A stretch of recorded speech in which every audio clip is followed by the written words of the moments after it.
दोस्तों आपको बताना चाहूँगी, जैसे आपका बच्चा छोटा हो और आप उसको दूध ना दे पाओ, उसको जूता ना दे पाओ, स्कूल की यूनिफॉर्म टाइम से ना दे पाओ, बुके ना दे पाओ, अच्छा घर ना हो तुम्हारे पास, तुम उसको टाइम टाइम उसको अच्छे अच्छे कपड़े तीज त्योहार पे ना दे पाओ, उसके बाद वो कमियों के साथ स्ट्रगल करके कोर्स करके किसी तरह से वो कहीं ऊंची पोस्ट पे पहुंचना चाहता हो और उस ना पहुंच पाए, छोटी पोस्ट पे चला जाए, कंप्रोमाइज़ करना हो, बहन की शादी करना हो, बाप की दवाई लानी हो और माँ की साड़ी लानी हो, घर बनवाना हो, और वो लड़का अगर फ़ोन करके कहे कि मम्मी मैं मर रहा हूँ, मुझे बचा लो बचा लो बचा लो, मैं जीना चाहता हूँ, वीडियो कॉल करके दिखाए कि चारों तरफ से धुआं भरा है, आग के लपटें आ रही है, बाथरूम में छुपा हुआ है लड़का, तो तुम्हारे ऊपर क्या बीतेगी। ऐसी ही एक हिस्ट्री आई है, हर साल आती है, हर महीने आती है। सिस्टम हमको खा रहा है, सिस्टम से कोई लेना देना नहीं है।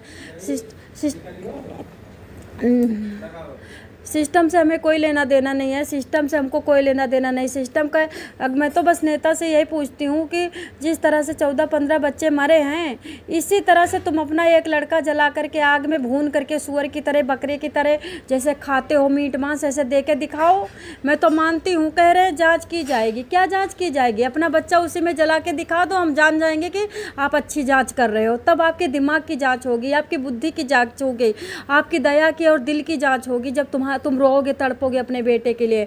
सेम ऐसे ही दोस्तों बताना चाहूँगी, सोनीपत का एक लाल है जो कि अमेरिका जाना चाहता था, अमेरिका से टेक्नोलॉजी, जापान में टेक्नोलॉजिस्ट सीनियर बन कर के बहुत बड़े बड़े आईटी सेक्टर में नाम कमाना चाहता था, अपना घर बनवाना चाहता था, बहन की शादी करना चाहता था, माँ के लिए अच्छे कपड़े लाना चाहता था।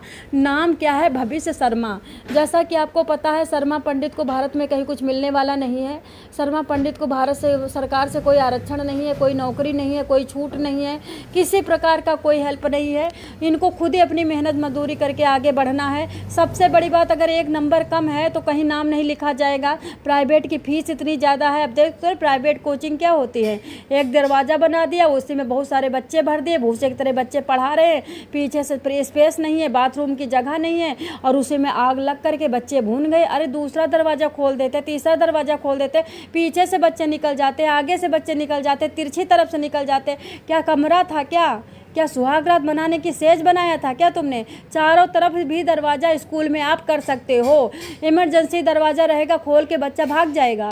दोस्तों, कोचिंग सेंटर वाले आपकी किताबों में, आपके ड्रेसों में, आपकी फ़ीस, मेंटेनेंस फ़ीस, आपकी कोचिंग फ़ीस में आपको लूट रहे हैं, चूस रहे हैं। बस उनका मकसद आपको पढ़ाना नहीं है, पैसे कमा करके बस लग्जरी लाइफ जीना है, हवस का पुजारी है वे लोग। दोस्तों, ये मैं आपको बताना क्यों चाह रही हूँ, आप समझिए कि आप गरीब 95% है और अमीर कितने हैं?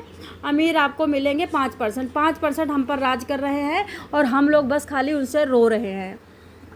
अच्छा, भविष्य शर्मा मम्मी बचा लो, मम्मी बचा लो रोता है, मम्मी तड़प रही है, चीख रही है, सर पटक रही है, पूरा धुआं भरा है, वीडियो कॉल करके दिखा रहा, मम्मी बचा लो मैं मर रहा हूँ। बेटे की चीखें अभी तक उसके कानों में सुनाई दे रही है माँ की। लखनऊ अग्निकांड में जान गई है, पिता ने बेची थी लाइब्रेरी। कहते हैं कि ये लड़का लखनऊ में भीषण हुए अग्निकांड में जान गंवाने वाले सोनीपत के भविष्य शर्मा 23 साल की मंगलवार को पैतृक गांव में महीपुर में अंतिम संस्कार कर दिया गया है। घर के आंगन में बेटे का शव पहुंचते ही मां सोनिया रो रो कर के बुरा हाल हो गया है। दैनिक भास्कर से बातचीत में मां ने आखिरी वीडियो कॉल में भविष्य से हुई बातचीत के बारे में बताया। मां ने बताया, बेटा तड़प रहा था, मेरा घर का एक लाल था, दीपक था, उम्मीद था, उजाला था, हमारे घर में एक रोटी उसी से आने वाली थी, हमारे घर में कोई साधन नहीं था और इसीलिए हमारा बच्चा इतना 25,000 में जाकर के लखनऊ में नौकरी कर रहा था। उसके कंधे में बाप का बोझ था, बहन का बोझ था। माँ बता रही है 25,000 रुपये प्रति माह में नौकरी में कर रहा था लखनऊ में जा कर के। रोते रोते माँ बोली, भविष्य आखिरी वक्त मुझसे कह रहा था माँ बचा ले, माँ बचा ले। कहाँ से बचाती मैं तो सोनीपत में बैठी थी, सिस्टम निगल रहा था, हमारे बच्चों को खा रहा था सिस्टम, लेकिन मैं कुछ नहीं कर पाई। मेरा बेटा तड़पता तड़पता मर गया। मैं घर में कभी इधर भागती कभी उधर भागती, लेकिन मेरे बस में कुछ नहीं था, मैं इसको कैसे बचाती। परिवार के मुताबिक पिछले साल भविष्य रोहतक स्थित सुपवा से बैचलर ऑफ फाइन आर्ट्स की डिग्री लेता है। वो आगे पीजी कोर्स करना चाहता था लेकिन नहीं कर पाया क्योंकि घर में उतने पैसे नहीं थे। बच्चा बेहद होनहार था, विदेश जाना चाहता था। इसकी चाहत थी कि इसकी वजह से पिता ने अपनी लाइब्रेरी बेचकर बेटे को आईफोन, कंप्यूटर सब कुछ खरीद के दिया था। बताते हैं कि वीडियो कॉल पे मम्मी मम्मी मम्मी। अब आप सोचिए कि एक इकलौता घर का बारिश हो और चीख रहा हो, माँ के ऊपर क्या बीतेगी। और सिस्टम क्या कह रहा है, हम तो चेकिंग करें। अरे भाड़ में जाओ तुम, तुम्हारी चेकिंग भाड़ में जाए। चेकिंग तो तुम्हारी उस दिन कंप्लीट होगी जिस दिन तुम्हारे बच्चे ऐसे भूने जाएंगे चने की तरह। कहते हैं दोस्तों, भविष्य शर्मा की मां का नाम सोनिया है। सोनिया दोपहर 2:32 भविष्य का फ़ोन वीडियो कॉल में आता है। मम्मी मम्मी मम्मी चिल्ला रहा था और उसकी जान निकल रही थी। चिल्ला रहा था और उसकी जान निकल रही थी। मुझे कुछ नहीं दिखाई दे रहा माँ, चारों तरफ धुआं धुआं भरा हुआ है मम्मी। मैं उससे बोली कि बेटा कुछ नहीं दिखाई दे रहा। इस पर भविष्य ने कहा कि मम्मी यहाँ पर आग लग गई। मैंने कहा कि बेटा तेरी शक्ल नहीं दिखाई रही है। उस पर उसने कहा मम्मी बचना मुश्किल है।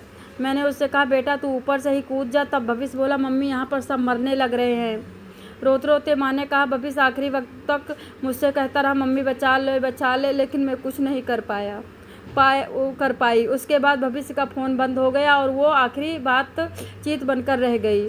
कुछ घंटों बाद बेटा जिंदा नहीं बल्कि 100 के रूप में घर में आ गया। सोनिया ने बताया कि 6 जून को बेटा खुशी खुशी दिल्ली से बस में बैठकर लखनऊ नौकरी ज्वाइन करने गया था। वो घर का इकलौता बेटा था। उसकी बहन त्रिशा अपनी बहन की शादी धूमधाम से करना चाहता था। इसी सोच के साथ उसने नौकरी ज्वाइन की थी। पिता का सहारा बनेगा, बहन की शादी करेगा, अच्छे कपड़े लाएगा। मुझे नहीं मालूम था कि ऐसे मेरा बेटा लाश बन के मेरे घर पे आएगा। और अब ये आखिरी बातचीत, अब मैं अपने बेटे से कभी नहीं बात कर पाऊँगी। पिता का नाम नरेंद्र है। बताया बेटे की सपनों की कहानी।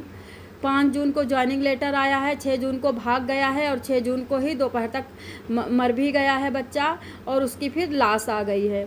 दोस्तों अब आप लोगों को क्या कहना, सिस्टम के बारे में आपके लिए क्या वर्ड है, कितनी गाली है और कितनी नफरत।